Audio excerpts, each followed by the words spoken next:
এই লোকটা আপনার ঘরে মরে পড়ে আছে আর দেওয়ালের চারিদিকে ওর ছবি লাগানো আছে। এটা কি করে সম্ভব? একজন অচেনা লোক আপনার এই হলিডে হোমে এসে তাস খেলছে, মারা গেছে। How it possible?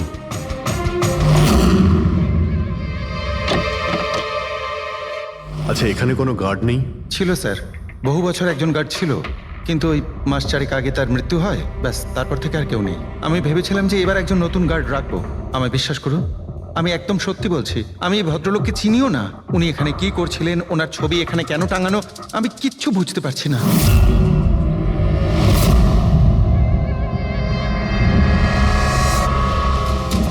পঙ্কজ,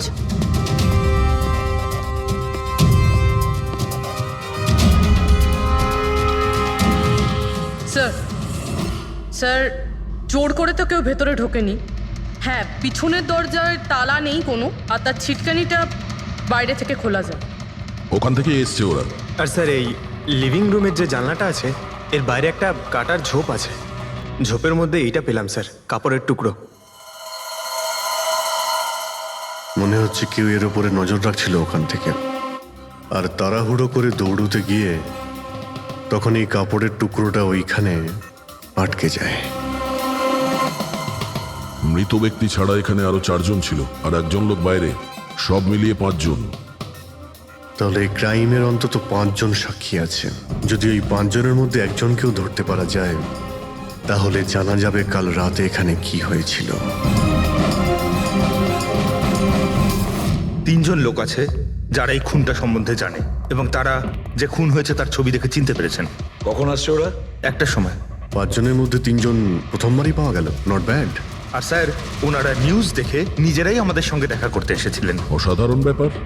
সমাজে যদি বাজে লোক থাকে, ভালো লোকও অনেক আছে স্যার। কিন্তু ওরা কাল রাতে রিপোর্ট লেখালো না কেন?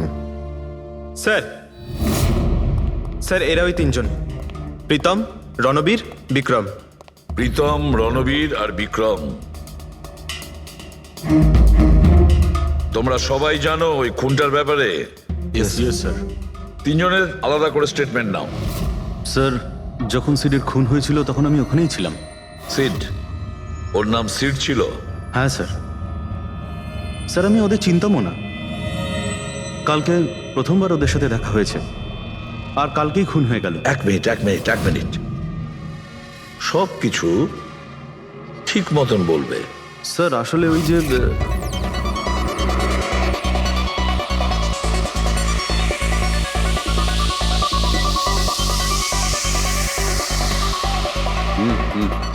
Sure sir.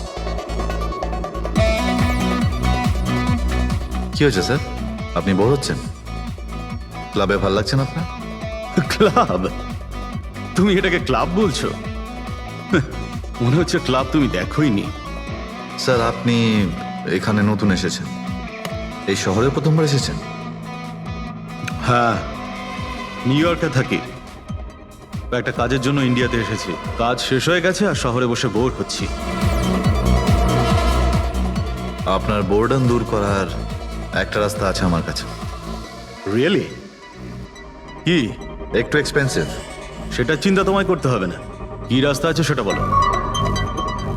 ভেবে দেখুন স্যার, লাখ টাকার ব্যাপার, আর রিস্কও আছে।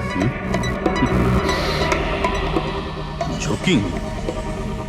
রিস্ক নেওয়া আমার হবি, আর সেটা যদি হয় টাকার, সেটা আমার কাছে অনেক আছে। কাজটা বলো। সুপার দেন। তুমি কি ধরনের জোকিং এর কথা বলছো? এরকম কোনো ব্যাপার নেই স্যার, শুধু জুয়া খেলতে হবে। লাখ টাকা, জিতে গেলে মালামাল, আর হেরে গেলে কঙ্কাল। আর এমনিতেও আপনার টাকার তো কোনো চাপ নেই। তাহলে চলুন আমার সাথে, কাম। যাচ্ছ কোথায়? এক ভদ্রলোকের বাড়ি। ভদ্রলোকের বাড়ি? কে ভাই? ওই যে দেখতে পাচ্ছেন, ব্ল্যাক জ্যাকেট, হোয়াইট শার্ট। তাহলে ওই বারটেন্ডার তোমাকে ওর বাড়িতে নিয়ে গিয়েছিল, তারপর কি হয়েছিল? না স্যার, ও সিডের বাড়ি নিয়ে যায়নি। ও সিডের সঙ্গে পরিচয় করায়, তারপর আমরা সিডের বাংলোতে যাই।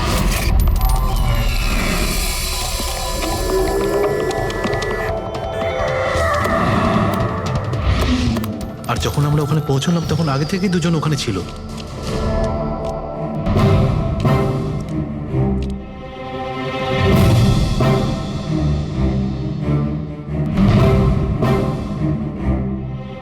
এই রইল আমার 2 লাখ টাকার চাল।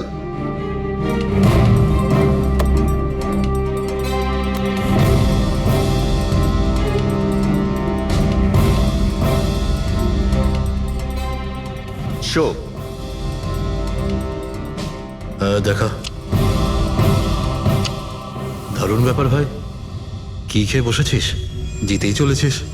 আমাদেরও বলে দে, আমরা একটু টাকা কামাই। ভাই যদি খেলেই যেতে পারা যেত তাহলে তো কোনো কথাই ছিল না।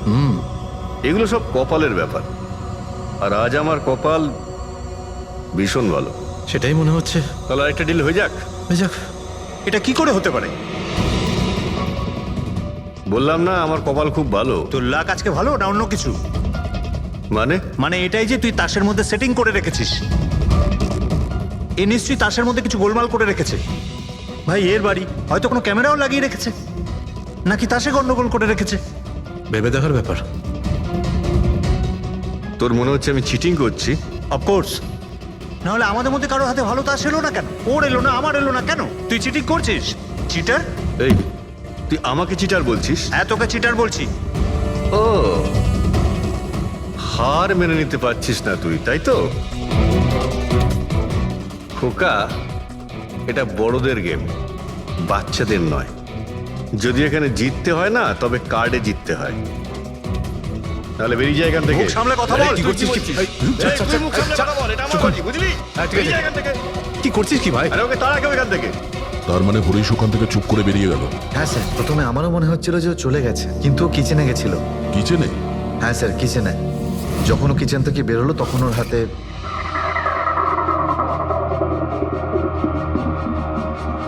তুই আবার এসিস এখানে? তোকে বলেছি না এখানে আসবি না? বেরো এখান থেকে। কি হলো কি? এই তুই আবার হাত দিচ্ছিস গায়ে? আরে ভাই, আরে কি করলি কি তুই? আরে মেরে দিল ওকে। এটা এটা কি করলে? মেরে দিলে? আমি অ্যাম্বুলেন্সকে কল করছি, তোরা এখানে থাক। আরে মরে গেছো? পুলিশকে ফোন কর, না হলে আমরা সবাই ফেসে যাবো। পুলিশকে ফোন করলে আমরা বেঁচে যাব?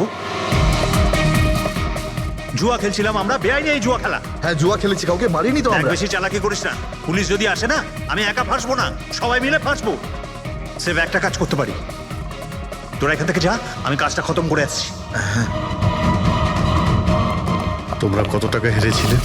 স্যার 30 লাখ। আমার প্রায় 50 লাখ মতন। স্যার 35 লাখ। এক মিনিট রণবীর, তুমি বলেছিলে যে সিড ওই সময় সাদা শার্ট পরেছিল। ইয়ে স্যার, উনি সাদা শার্টই পরেছিল। আর বিক্রম, তুমি বলেছিলে যে ও হলুদ শার্ট পরেছিল। হ্যাঁ স্যার, ও হলুদ শার্টই পরেছিল। ও সাদা বা হলুদ রঙের শার্ট পরেছিল না, একটু ব্লুইশ কালার ছিল শার্টটার, আমার ভালো মনে আছে। কিভাবে সেটা হয়? আমরা যখন লাশটাকে পেয়েছিলাম তখন ও হোয়াইট কালারের শার্ট পরেছিল, আর রণবীরও তো এই একই কথা বলছে। এটা কিভাবে সম্ভব? একই সময়ে আলাদা আলাদা ড্রেসে কিভাবে খুন হয়? স্যার, যখন মার্ডার হলো তখন এটা কেউ ছিলই না ওখানে। ছিল না মানে? মানে এটাই যে আমার ভালো মতো মনে আছে, এটা 6 মাস আগের ঘটনা। এরা ছিল না ওখানে। না স্যার, এটা পুরো 1 বছর আগের কথা। কি সব বলছে স্যার এরা? খুন তো কাল রাতে হয়েছে, তাই না? এক্স্যাক্টলি, খুনটা গতকাল রাতেই হয়েছিল। আর সেই সময় উনি সাদা রঙের শার্টই পরেছিলেন। এক মিনিট, এসব তোমরা কি বলছো? কাল রাত, 6 মাস, 1 বছর আগে? হ্যাঁ স্যার। আই হোপ তোমরা একটা লোকের মার্ডারের কথা বলছো যা কাল রাতে হয়েছিল, তাই তো? আর তোমরা বলছো এই দুইজন ছিল না মার্ডারের সময়? স্যার, এরা দুজন ওখানে ছিল না। আমি যে মার্ডারের কথা বলছি সেটা 6 মাস আগে হয়েছে। স্যার, খুনটা কাল রাতেই হয়েছিল। আর সেই সময় যারা ছিল সেই দুজন অন্য কেউ ছিল, ওরা তখন ওখানে ছিল না। হ্যাঁ স্যার, ওরা ঠিক বলছে, আমিও চিনি না এদেরকে। তোমরা তিনজনের সিডের কথাই বলছো তো? আর মার্ডার হওয়ার আগে ও তোমাদের সঙ্গে চেরিস ক্লাবে দেখা করেছিল তো? আর তারপরে ও তোমাকে হেমন্ত বিলায় নিয়ে গেছে। না স্যার, ও আমাকে সংকল্প ম্যানশনে নিয়ে গেছিল, আর সেটা ওই কীর্তি হিলসে। হ্যাঁ, কীর্তি হিলসে ছিল। না স্যার, ও আমাকে ইয়াশ হাউসে নিয়ে গেছিল, যেটা কার্টিস রোডে রয়েছে। একটাই লোক 3 বার 3 জায়গায় 3 রকম আলাদা আলাদা জামা কাপড় পরে কি করে মরতে পারে? হ্যাঁ, সালুকে বলো। আচ্ছা ঠিক আছে, ওকে। অজিত, সালুকে কোনো সূত্র খুঁজে পেয়েছে। তোমরা যাও, সালুকের সঙ্গে দেখা করো, আর ততক্ষণে আমি এদেরকে একটু জিজ্ঞাসাবাদ করি।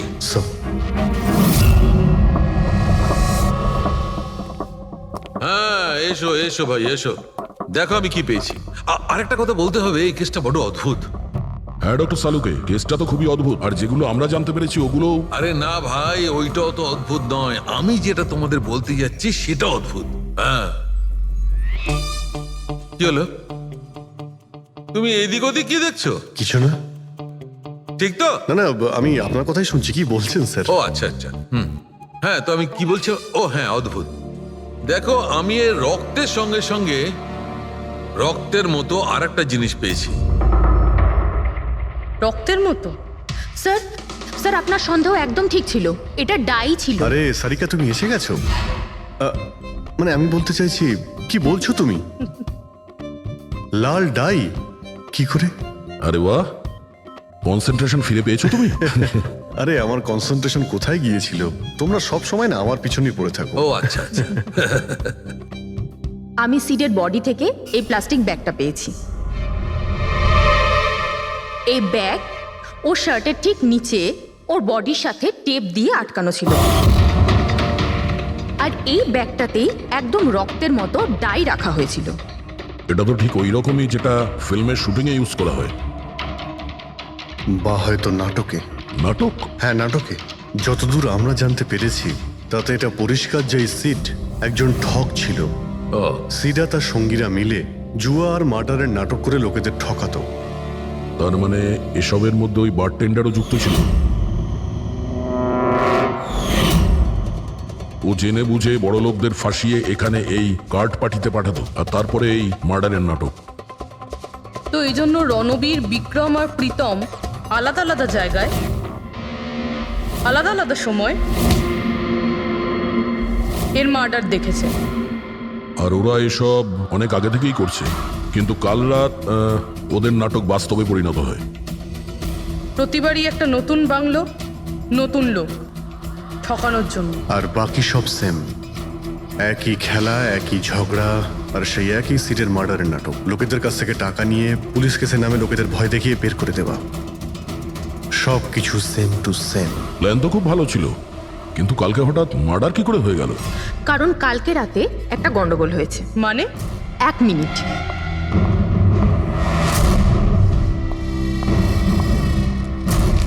স্যার, আর এই হচ্ছে ছুরি। এই ছুরিটাও সেই রকমই নকল যেমন এই রক্তটা। যদি এটাকে কারোর শরীরে মারা যায় তখন এটা শরীরের ভেতরে যায় না, এটা ছুরির ভেতরেই চলে যায়। এই দেখো। কিন্তু ডক্টর, এটা যদি নকল চাকু হয় তাহলে এই নকল চাকু দিয়ে সিড মারা গেল কি করে? কালকে রাতে একটা ভুল হয়েছিল। এখানে একটা পেঁচ আছে, এই দেখো। যদি এই পেঁচটাকে ঘুরিয়ে দেওয়া যায় তখন এই ফলাটা আটকে যায়, ভেতরে ঢুকতে পারে না। তারপর এই ছুরিটা দিয়ে কেউ যদি আঘাত করে শরীরের ভেতরে ঢুকে যায়। কেউ ইচ্ছে করে এই ছুরিটাকে এরকম বানিয়েছে যাতে সিড মরে যায়। এরকম তো সেই লোকটাই করতে পারে যে এই খেলার ব্যাপারে সব কিছু জানতো। এটা বোধহয় সে যে লিভিং রুমের ব্যালকনিতে ছিল, যার কাপড়ের টুকরো আমরা পেয়েছিলাম। আর দ্বিতীয়ত, আমাদের খুনির কাছে সে পৌঁছবে যে বাকি লোকেদের কার্ড পার্টি পর্যন্ত পৌঁছেছে। ওই bartender Dinesh. Excuse me?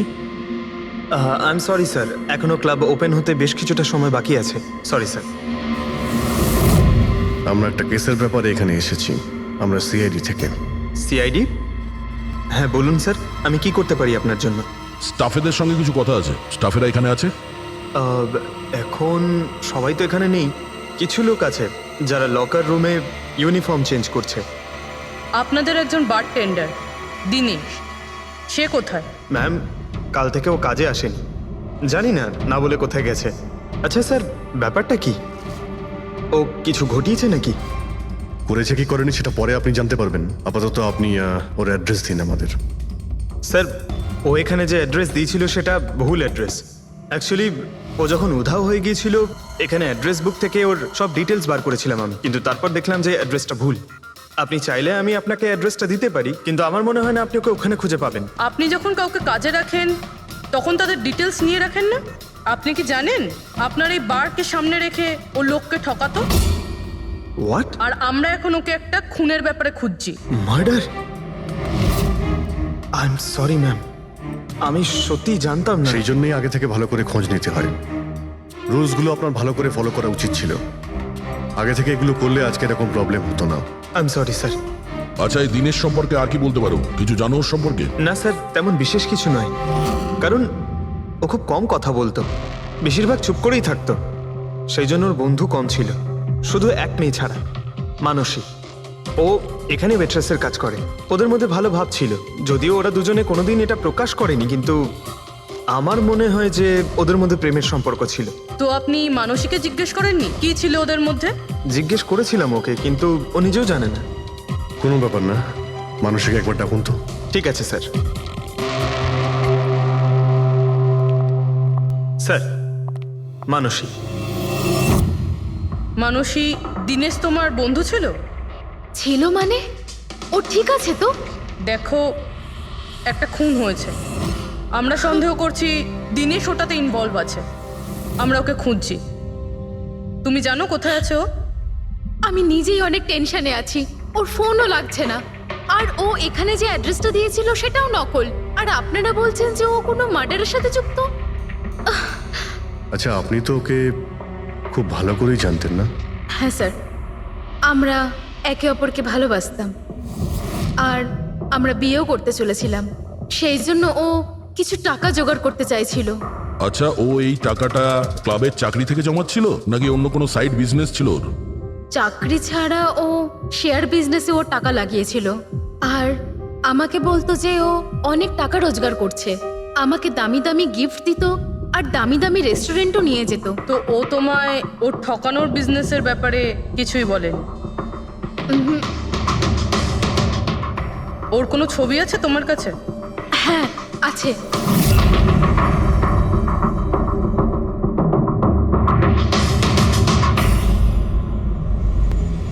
Sir, এই দীনেশ তো নিরুদ্দেশ, কিন্তু ওর ছবি আমরা পেয়েছি।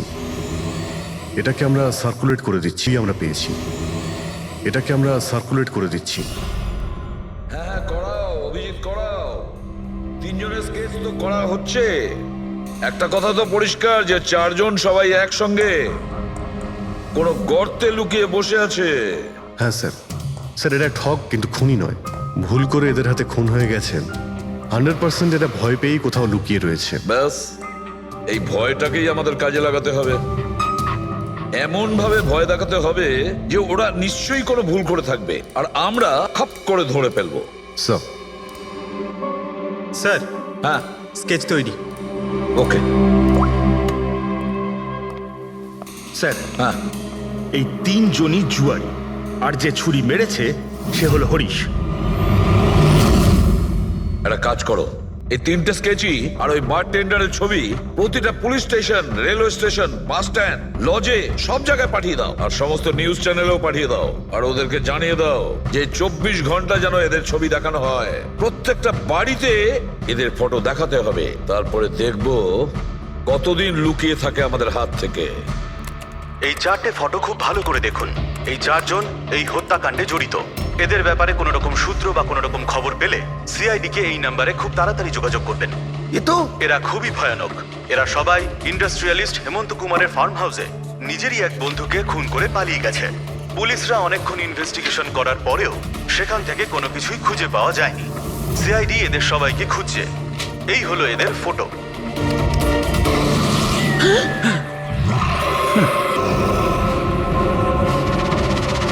ভাই শোন না, ম্যাচটা চালু কর না, ম্যাচ হচ্ছে। এরা সবাই ইন্ডাস্ট্রিয়ালিস্ট হেমন্ত কুমারের ফার্ম হাউসে নিজেরই এক বন্ধুকে খুন করে পালিয়ে গেছে। সিআইডি এদের সবাইকে খুঁজছে। এই হলো এদের ফটো। দেখলি তুই, এরা তো সবকিছু জেনে ফেলেছে। ভাই ছবি টবি সব দেখাচ্ছে, সমস্ত ডিটেলস দেখাচ্ছে। বাজেভাবে ফেসে যাবো ভাই এসবে। হাসবো তো বটেই। আমি তোদের আগেই বলেছিলাম যে চল পালিয়ে যাই, কিন্তু তোরা তো শুনলেই না। এবার পুলিশ আসবে, সব জায়গায় খোঁজ করবে, আর তখন আরে এখনো অনেক সময় আছে। চল পালাই, এই ব্যাগ তোলা, সবাই মিলে পালাই, চল।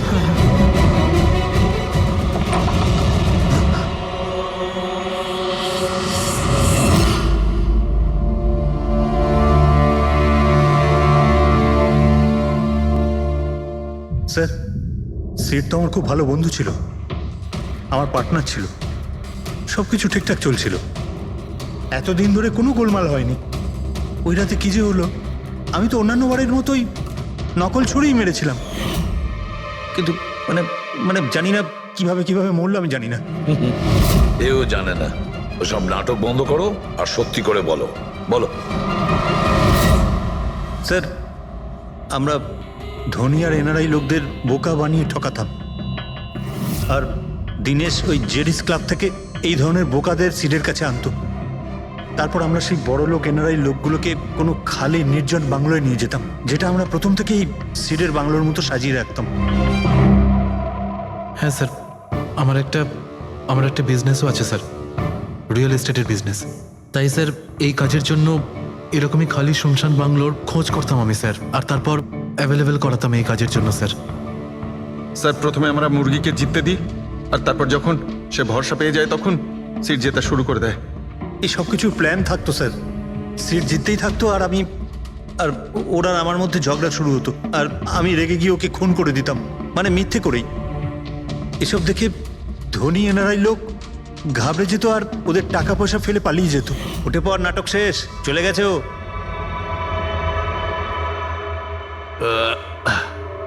ঠিক গেছে তো রে? হ্যাঁ গেছে। উফ, আরে লেগে যাবে পাগল। তারপর আমরা ওই টাকাগুলো নিজেদের মধ্যে ভাগ করে নিতাম। ওই রাতেও সব এরকমই হয়েছিল, আমি ওকে ছুরি মেরেছিলাম, আর তারপর পুলিশকে ফোন করা যাক আর সবকিছু ডিটেলে আমি পুলিশের চক্করে পড়তে চাই না। আমার পাসপোর্ট, ইউএসএ সিটিজেনশিপ সবকিছুই চলে যাবে। না না না না না, আমি যাচ্ছি। আরে ঘুমিয়ে পড়লি নাকি সিট? আরে ওঠ ভাই, অনেক হয়েছে, আর ওভার অ্যাক্টিং করতে হবে না। Sit set set. আরে এই তো সত্যি মরে গেছে। আরে ছুরিটা সত্যি সত্যি লেগে গেল নাকি ওর? আরে কি বাজে কথা বলছিস কি তুই? আরে সিট ওঠ না। সিট ওঠ না। আরে ছুরিটা কি করে? তুই ছুরিটা ইউজ করার আগে চেক করিসনি নাকি? আরে প্রথমবার করছি নাকি? শুটিংয়ের ছুরি এটা, একটাই তো ছুরি আছে না, কিন্তু এই খুন কি করে হতে পারে? আমাদের পুলিশকে জানাতে হবে। পুলিশকে যদি জানাই তো আমরা সবাই ফেসে যাব। তাহলে কি করব?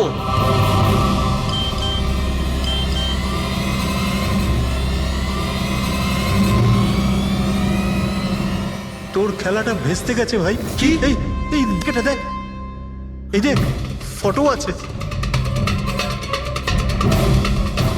আরে আমি এই ফটোগুলো এখনই পাঠাচ্ছি পুলিশের কাছে অ্যাড্রেস সহ, ওরা এক্ষুনি ওখানে এসে পড়বে। তোর খুব শখ হয়েছিল না খেলার, এবার দেখি পুলিশের সাথে কেমন লুকোচুরি খেলিস। তুমি বলছো যে তোমরা ওখানে টাকা ফেলে পালিয়ে গিয়েছিলে? হ্যাঁ স্যার, পুরো 90 লাখ টাকা ছিল স্যার। আমরা সব ফেলে পালিয়েছিলাম। কিন্তু আমরা তো ওখানে কোনো টাকা পাইনি। আমি কিছু জানি না ম্যাম, ওই টাকাটা কোথায় গেছে, ওই নকল ছুরিটাই বা আসল কি করে হয়ে গেল, সিডের খুন কি করে হয়ে গেল, আমি কিচ্ছু জানি না ম্যাম। কেউ তোমাদের জালে তোমাদেরই ফাঁসি দিয়েছে, বুঝেছো? দেখো, এমন কেউ আছে যে তোমাদের এই খেলার ব্যাপারে সবকিছুই জানতো। ওই ছুরিটা নিয়ে কোনো গন্ডগোল করেছিল, আর তাতেই সিট মারা যায়। আর ওই দিনেশ, ও কোথায়? সিড মারা যাওয়ার পর আমি দিনেশকে ফোন করেছিলাম, আমার কথা শুনে ও খুব ঘাবড়ে গেছিল, বলল কি যে ওই শহর ছেড়ে চলে যাবে। দিনেশ তো তখন থেকেই উধাও। তাহলে কি পুরো প্ল্যানটা আবার দিনেশ করেনি তো? ওখানে রণবীরকে পাঠায় আর হরিশের ছুরিটাই চেঞ্জ করে দেয়, আর তারপরে দিনেশ ব্যালকনিতে লুকিয়ে পড়ে। আর ওখান থেকে দিনেশ ফটো তুলেছে স্যার, আর হরিশকে পাঠিয়েছে, আর তারপর বলেছে যে পুলিশ আসছে, তাই এরা সব ভয় পালিয়ে গেছে। 90 লক্ষ টাকা ছেড়ে পালিয়ে গেছে। তার মানে দিনেশ আমাদের সাথে বেইমানি করেছে। বাহ, সবাইকে ঠকায় যে লোক, যখন তাদের সাথে এরকম হলো খারাপ লাগছে।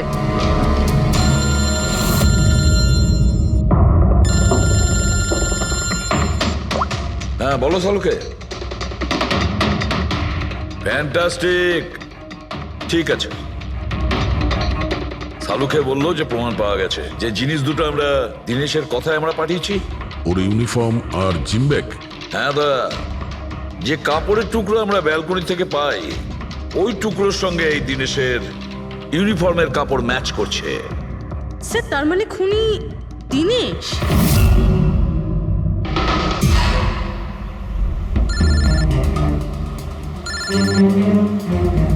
ACP sir, hello? কি জিটি রোড? ঠিক আছে স্যার, ওকে ওকে। জিটি রোডে যেতে হবে। দিনেশকে জিটি রোডের বাজারে দেখা গেছে।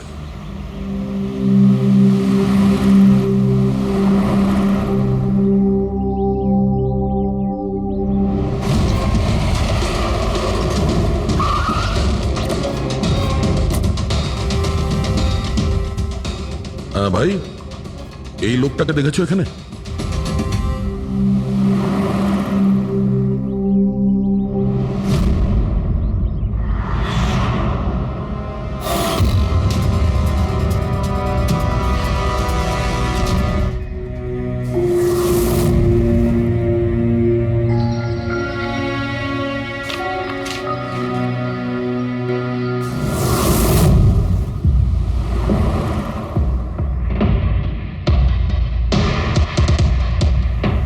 আচ্ছা এই যে দাদা, একে দেখেছেন? হ্যাঁ দেখেছি তো। কোথায়? ওই তো ওখানে দাঁড়িয়ে রয়েছে। আগে? হ্যাঁ আগে। থ্যাঙ্কস থ্যাঙ্কস, চলো। মা, বাবা, আমায় ক্ষমা করে দিও।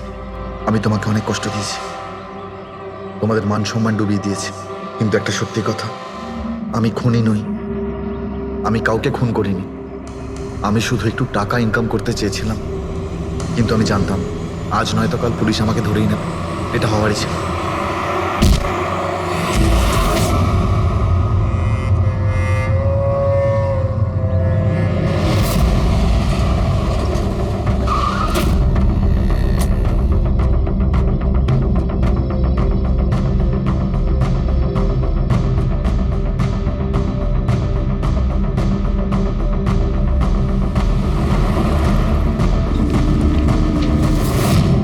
ক্ষমা করে দাও।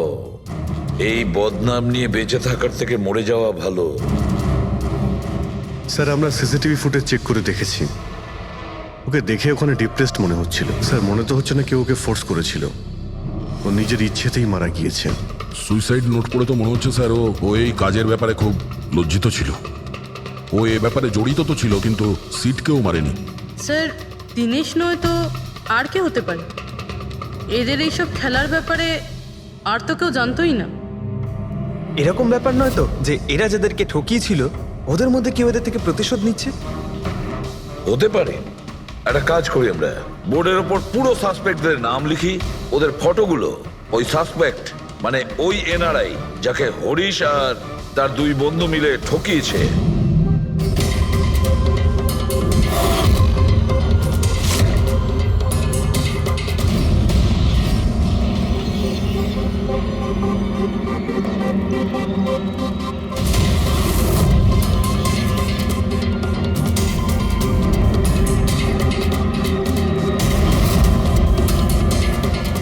স্যার, এই হলো সেই সমস্ত লোকগুলো যারা এই কেসের সঙ্গে জড়িত। অভিজিৎ, খোঁজ নিতে হবে খুনের সময় এরা কোথায় ছিল। পুরো ইনফরমেশনটা আমরা এয়ারপোর্ট ইমিগ্রেশন থেকে পেয়ে যাব। স্যার, এই ফটোগ্রাফে যে 8জন লোক আছে সেই সময় তারা ইন্ডিয়াতে ছিলই না। ইনফ্যাক্ট বেশিরভাগ লোকই এই ঘটনার পরে ইন্ডিয়াতে ফেরেইনি। শুধু এই 4 জন ছাড়া এই 3 জন সাক্ষী, বিক্রম, রণবীর, প্রীতম আর মিস্টার রানা। স্যার, এক্ষুনি আমি মিস্টার রানার বাড়িতে ফোন করেছিলাম, ওনার ওয়াইফ ধরেছিলেন। বললেন যে 3 বছর আগে উনি মারা গেছেন, আর 3 বছর আগে এরা ওনাকে ঠকিয়েছিল। উনি এই গিল্ট ফেলেই ভুগতেন যে ওনার সামনে কেউ খুন হয়ে গেছিল আর উনি কিচ্ছু করতে পারেননি, যার জন্য উনি নেশার কবলে পড়েন। আর তাহলে বাকি থাকলো 3 জন সাসপেক্ট, প্রীতম, রণবীর আর বিক্রম। প্রীতম আর বিক্রম এরা তো দেশের মধ্যেই ছিল, কিন্তু এই শহরে ছিল না। এবার এই রণবীরই শুধু বাকি থাকলো। রণবীর তো নিজেই ওখানে ছিল, ওই ফটোতেও ছবি আছে। হ্যাঁ স্যার, ও একই সাথে ব্যালকনি আর হল তাতে থাকতে পারে না, এটা অন্য কেউই হবে। তাহলে কে হতে পারে এই খুনি? পঙ্কজ, মিস্টার রানা 3 বছর আগে মারা গেছেন, ওনার পুরো ডিটেলসটা আমার চাই। স্যার,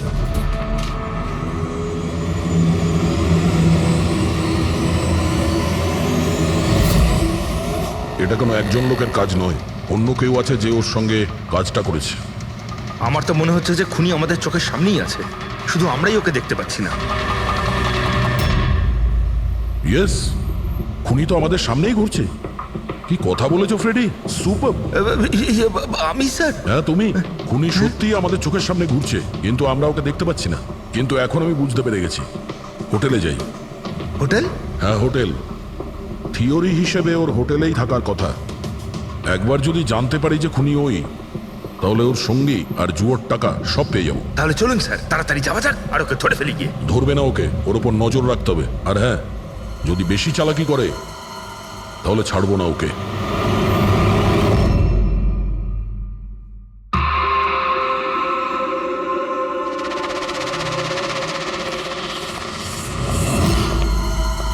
এক্সকিউজ মি, হ্যাঁ স্যার, আমি আপনার ফোন থেকে একটা ফোন করতে চাই। করুন স্যার। ওয়েল, আমার একটু প্রাইভেট কথা ছিল আর কি। এছাড়া কি আপনার কাছে অন্য কোনো ফোন আছে?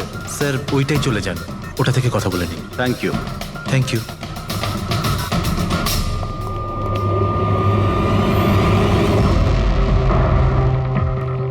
শোনো ভাই, হ্যাঁ স্যার। আমরা সিআইডি থেকে আসছি। আমরা এই লোকটাকে ফলো করছি। এই লোকটা যে কথা বলছে ওটা আমাদের শুনতে হবে যে কি কথা বলছে। স্যার ওই ফোনটা এই ফোনটার সাথে কানেক্টেড। আমার মনে হচ্ছে সিআইডি কিছুই জানতে পারেনি। প্ল্যানটা সাকসেসফুল। আমাদের প্ল্যানটা খারাপ করার শুধু একটাই লোক ছিল, আর সেই ছিল দিনেশ। আরও সেটার উপযুক্ত শাস্তি পেয়ে গেছে। So there is nothing to worry about. You don't worry. আমি যদি কিছু জানতে পারি তোমাকে জানাবো। I love you two.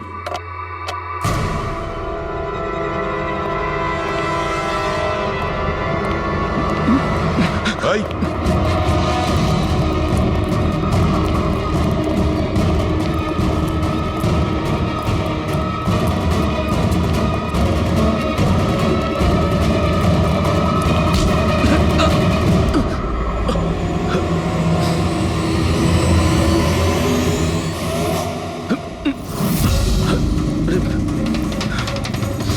আমি আপনাদেরকে কিচ্ছু বলতে পারবো না। আমি এই ব্যাপারে কিচ্ছু জানি না। তুই কিছু বলিস আর না বলিস, তুই ফোনে যা কথা বলছিলি না ওটা আমরা সবাই শুনে নিয়েছি, বুঝলি? শুধু এটা বল, টাকা কোথায়? হ্যাঁ দেখো, মুখ বন্ধ করে কেন নিজের জীবনের সর্বনাশ ডেকে আনছো? তোমার মঙ্গল এতেই। চুপচাপ যা জানো সব বলে দাও। টাকাটা ওর কাছে রয়েছে।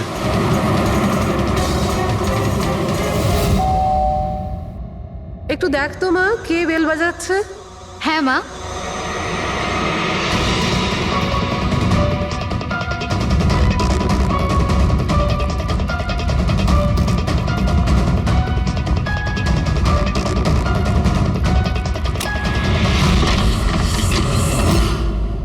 হাই, চিনতে পেরেছো? স্যার, মানসী। অ্যাকচুয়ালি আমরা আপনার বাড়ির তল্লাশি নিতে চাই। Search warrant. কি ব্যাপার? আপনারা কারা? সিআইডি। আমাদের কাছে আপনার বাড়ির তল্লাশির অর্ডার আছে। কিন্তু আমরা কি করেছি? আপনারা এখানে কেন এসেছেন? খুব তাড়াতাড়ি জানতে পারবে। চেক করো।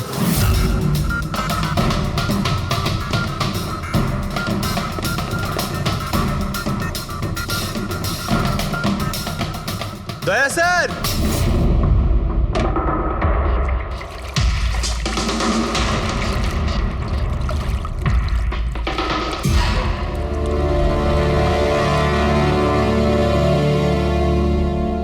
চলো। এই নোটগুলোতে রক্ত লেগে রয়েছে। ডিএনএ টেস্ট করলেই জানতে পেরে যাব যে এই রক্তটা সিডের, তাই না? এবার বলো, কিছু জিজ্ঞেস করবে? এখন এ জিজ্ঞাসা করবে না, আমরা জিজ্ঞাসা করব ব্যুরোতে। কিন্তু আপনারা আমাকে কেন সন্দেহ করলেন? শেষবার আমাদের মনে হয়েছিল যে দিনেশ খুনি, কিন্তু ও সুইসাইড করে প্রমাণ করে দিয়েছে যে ও খুনি নয়। মানুষ এটা কি চেনো? এটা তোমার ইউনিফর্মের কাপড়ের টুকরো। এটার কারণে আমরা তোমাকে সন্দেহ করছি, বুঝেছো? আর তারপর আমরা এইটা খোঁজ লাগালাম যে তুমি এরকম কাজ করলে কেন। আপনি জানতেন যে আমি এসব কেন করেছি? মিস্টার রানা, আপনার বাবা ছিল, রাইট? হ্যাঁ, উনি আমার বাবা ছিলেন, আর ওনার প্রাণ সিট আর ওনার সঙ্গীদের জন্য গেছে। উনি ওই ঘটনাটা কিছুতেই ভুলতে পারেননি, আর উনি একজন ডায়াবেটিসের রোগী ছিলেন। তারপরে উনি প্রচুর ড্রিঙ্ক করতে শুরু করে দিয়েছিলেন। উনি কি জানতেন এগুলো যা হচ্ছে সেগুলো সবই নাটক? না, উনি কিছুই জানতেন না। যদি এটা জানতেন তাহলে নিজের প্রাণ নিতেন না। উনি তো এই সব কিছুকে সত্যি মনে করতেন। ইউএসএ তে ছিলাম আমি, যখন মা আমাকে কল করলো। বাবার অবস্থা খুব খারাপ ছিল। যখন আমি ইন্ডিয়া আসলাম তখন উনি আমাকে বললেন যে আমাকে ওনার কোনো অসম্পূর্ণ কাজ পূর্ণ করতে হবে আর ওনার অপরাধীদের শাস্তি দিতে হবে। তারপরে আমিও বাবাকে প্রমিস করেছিলাম যে আমি ওনার অসম্পূর্ণ কাজ শেষ করব।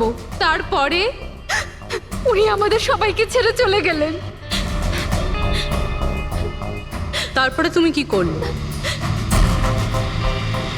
তারপরে আমি খোঁজ করা শুরু করি, কিন্তু ওই সময় এরকম কোনো কেস রেজিস্টারই হয়নি। কিন্তু পরে আমার মনে পড়েছিল বাবা বলেছিল যে এই জেডিস ক্লাবে দিনেশ ওনাকে সিডের সাথে দেখা করিয়েছিল। তো এইভাবে তোমার সঙ্গে দিনেশের দেখা হয়? হ্যাঁ, তারপরে আমি ওখানে ওয়েটারে চাকরি করা শুরু করি।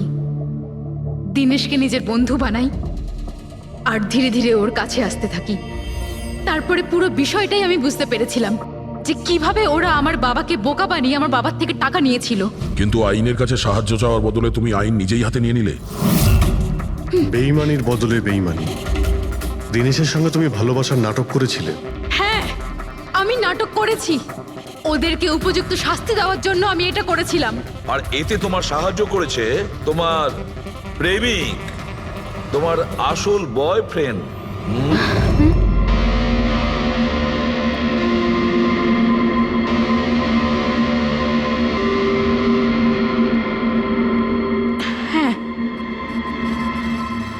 আমরা দুজনে মিলে প্ল্যান করেছিলাম।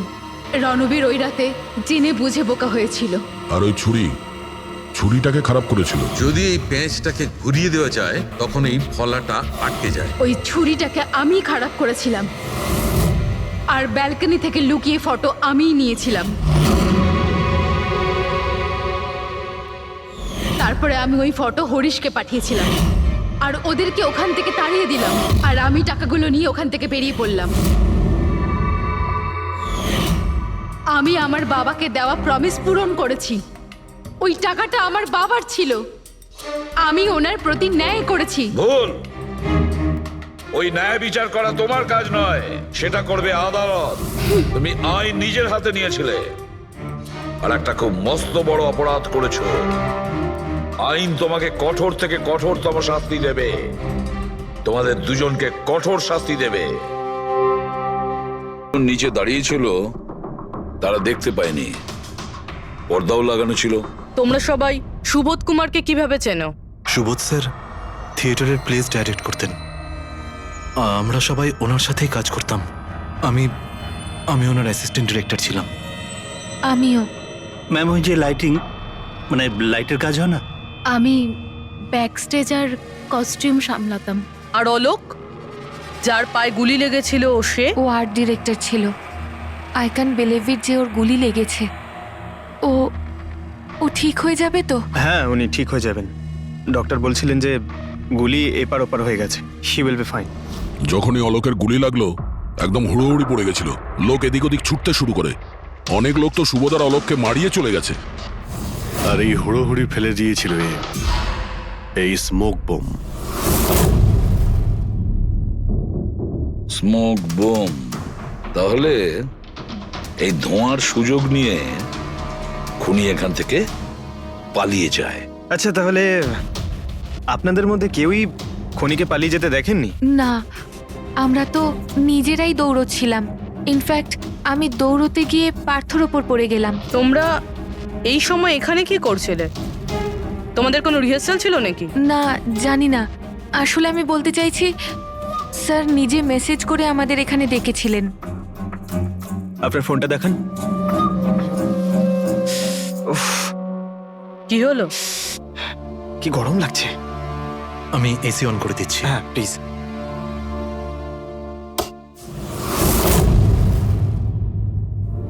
অদ্ভুত তো, এসিটার আবার কি হলো?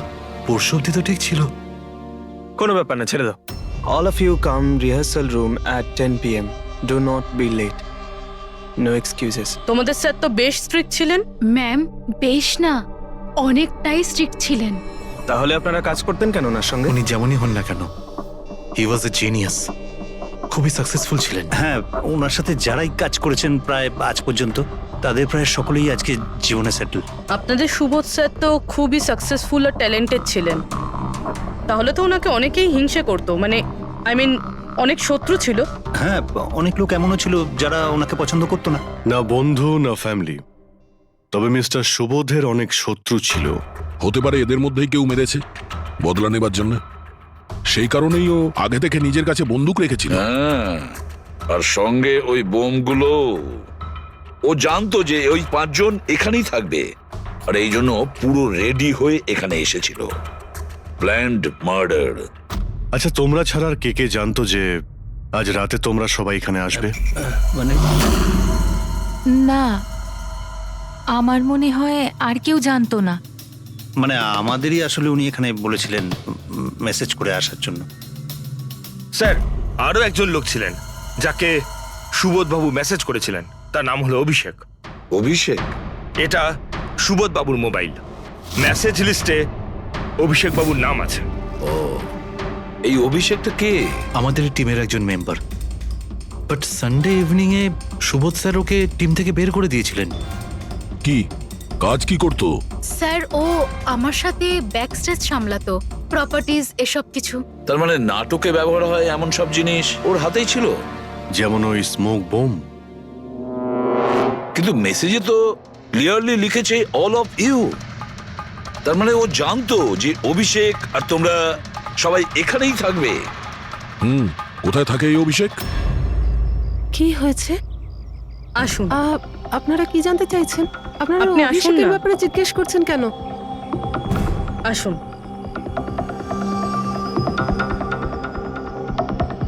কি হয়েছে স্যার?